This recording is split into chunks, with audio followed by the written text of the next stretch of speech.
Friends, Pawan Kalyan గారు నటించిన ఉత్తాస్ Bhagat Singh movie అయితే ఈరోజు రిలీజ్ అయింది. ఈ మూవీ డైరెక్టర్ హరీష్ శంకర్ గారు, హీరోగా పవన్ కళ్యాణ్ గారు, హీరోయిన్గా శ్రీలీల, రాశి ఖన్నా నటించారు. అలాగే విలన్గా ప్రాతిబన్ అనే తమిళ యాక్టర్ నటించారు. ఇతను రచ్చా మూవీలో రామ్ చరణ్కి ఫాదర్ క్యారెక్టర్ పోషించారన్నమాట. ఈ మూవీ స్టోరీ లైన్ వచ్చి ఒక మాస్టరు పేద పిల్లల్ని దత్తత తీసుకుని వాళ్ళను చదివిస్తూ తన సొంత డబ్బులు పెట్టి చదివిస్తూ ఉంటాడన్నమాట. అలాంటి టైంలో ఒక గ్రామంకి వెళ్ళి అక్కడ ఒక పిల్లల్ని కొంతమందిని దత్తకి తీసుకొని స్కూల్కి పంపించి చదివిస్తున్న టైంలో ఒకసారి అడవిలోకి వెళ్తే కొంతమంది గుండాలు ఒక ఏనుగును బంధించి చంపి దాని దంతాలు తీయాలని ప్రయత్నిస్తున్న టైంలో మాస్టర్ వెళ్ళి అడ్డుకుంటారు. ఆ మాస్టర్ని కొట్టి పక్కకి వేస్తారన్నమాట. అలాంటి టైంలో ఒక పిల్లోడు వచ్చి వాళ్ళందరినీ బాణాలతో పొడిచి ఆ ఏనుగుని మాస్టర్ని కాపాడుతారు. ఆ తర్వాత ఆ మాస్టర్ ఆ పిల్లోడిని తీసుకుపోయి స్కూల్లో వేసినప్పుడు ఆ పిల్లోడికి అమ్మా నాన్న ఎవరు లేరని తానే గార్డియన్గా ఉండి ఆ పిల్లోడిని చదివిస్తాడు. అలాంటి టైంలో ఆ న్యూస్ అంతా సర్కిల్ అయ్యి ఒక ముఖ్యమంత్రి వచ్చి ఆ మాస్టర్ని తన రాజకీయ పార్టీలోకి ఆహ్వానిస్తారు అన్నమాట. ఆ తర్వాత ఆ మాస్టర్ రాజకీయ పార్టీలోకి వెళ్తూ ఆ పిల్లోడి దగ్గర ఒక మాట తీసుకుంటాడు. అసలు ఆ మాట ఏంది, ఆ మాస్టర్ రాజకీయాలలోకి వెళ్ళిన తర్వాత ఏం జరిగింది అతని లైఫ్లో, అలాగే హీరో పెద్ద అయినాక ఏం చేశాడు, అతనికి ఎదురైన ప్రాబ్లమ్స్ ఏంది అనేది ఈ మూవీ స్టోరీలే.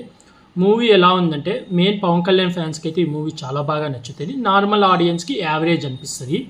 మెయిన్ ఫస్ట్ హాఫ్ సగం వరకు మనకు మొత్తం ఆ విలేజ్లలో చూపిస్తారు. పవన్ కళ్యాణ్ కామెడీ టైమింగ్ కానీ ఆ డ్యాన్స్ మీద జోకులు వేసుకోవడం కానీ అవన్నీ బాగుంటాయి. తర్వాత ఎప్పుడైతే ఫ్లాష్ బ్యాక్ ఓపెన్ అవుతుందో అక్కడ పోలీస్ గెటప్లో చాలా బాగుంటుంది. హైలైట్ ఒక చోట డైలాగ్ ఉంటుంది, పాత బస్తీకి బొట్టు పెట్టుకొని వెళ్తుంటే ఒక పర్సన్ సార్ మీరు బొట్టు తుడిపేసి వెళ్ళండి సార్ అంటే, నేను పాకిస్తాన్ వెళ్ళట్లేదు పాత బస్తీకి వెళ్తున్నాను అనే డైలాగ్ అయితే చాలా బాగుంటుంది. అక్కడ వచ్చే బ్యాక్గ్రౌండ్ మ్యూజిక్ కూడా చాలా బాగుంటుంది. అలాగే విలన్కి డైలాగ్ కానీ సవాలు ఇసిరే దగ్గర కానీ ఇంటర్వ్యూల కాడ కానీ చాలా బాగుంటుంది. మెయిన్ సెకండ్ హాఫ్లో డ్యాన్స్ అయితే చాలా బాగుంటుంది. అలాగే సెకండ్ హాఫ్లో ఒక 30 నిమిషాలు నాకు ఏమనిపించింది అంటే తేరీ సినిమా రీమేక్ని ఇక్కడ పెట్టారని అనిపించింది సేమ్. ఎందుకంటే ఆ 30 నిమిషాలు సేమ్ తేరీ మూవీలో ఏం జరుగుతుందో ఈ సినిమాలో అదే జరుగుతుంది అన్నమాట.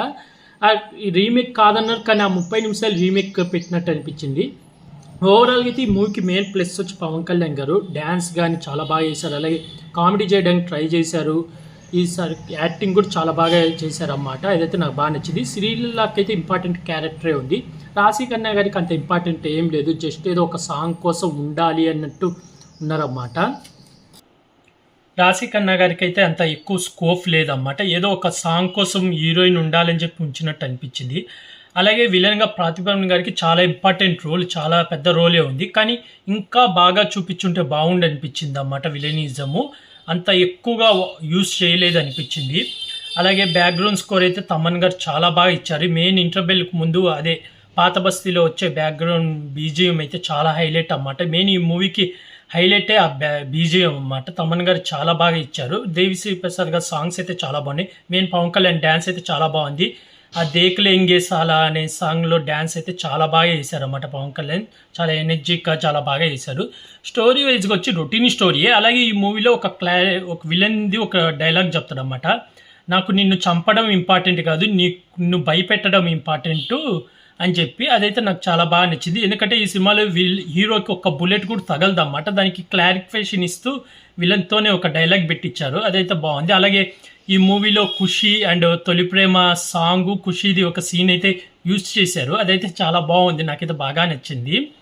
ఓవరాల్గా అయితే ఈ ఫ్యాన్స్కి అయితే సూపర్ బ్లాక్ బస్టర్ అన్నమాట. మామూలు ఆడియన్స్కి వన్ టైం వాచబుల్.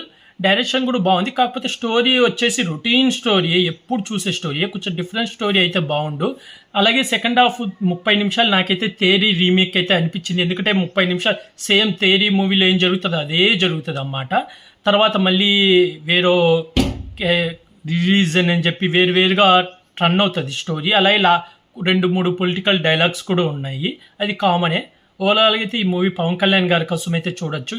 ఈ మూవీకి నేను రేటింగ్ వచ్చి 5కి 2.5 ఇస్తున్నాను ఫ్రెండ్స్. మీకు ఈ మూవీ ఎలా అనిపించింది అని కామెంట్ చేయండి. అలాగే ఇలాంటి మూవీ రివ్యూస్ కానీ వెబ్ సిరీస్ రివ్యూస్ కానీ కావాలనుకుంటే నా యూట్యూబ్ ఛానల్ సబ్స్క్రైబ్ చేసుకోండి friends. Like, share, comment, subscribe friends. Bye.